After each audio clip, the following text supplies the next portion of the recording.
गोविन्द माधव मुकुन्द हरे मुरारे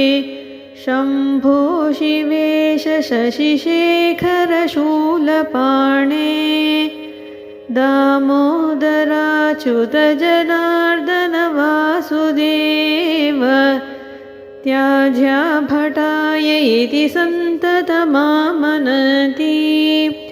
गङ्गाधरान्धकरिपोहर नीलकण्ठ वैकुण्ठकैठभरिपोकमठाब्जपाणे भूतेश खण्ड परशो मृडचण्डिकेश त्याज्याभटाय इति सन्ततमामनति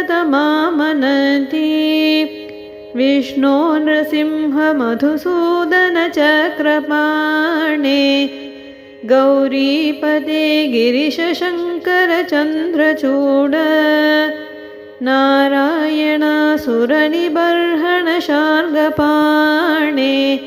त्याज्याभटाय इति सन्ततमामनति मृत्युञ्जयोग्रविषमेक्षणकामशत्रो श्रीकान्तपीतवसनाम्बुदनीलशौरे ईशानकृत्तिवसनत्रिदशैकनाथ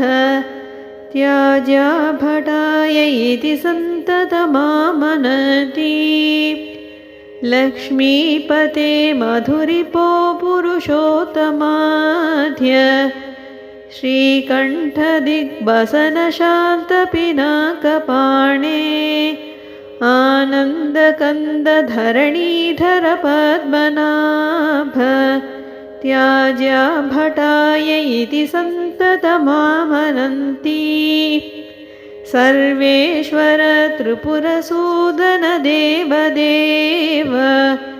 ब्रह्मण्यदेव गरुडध्वज शङ्खपाणे त्र्यक्षोरगाभरण बालमृगाङ्कमौले त्याज्याभटाय इति सन्ततमामनति।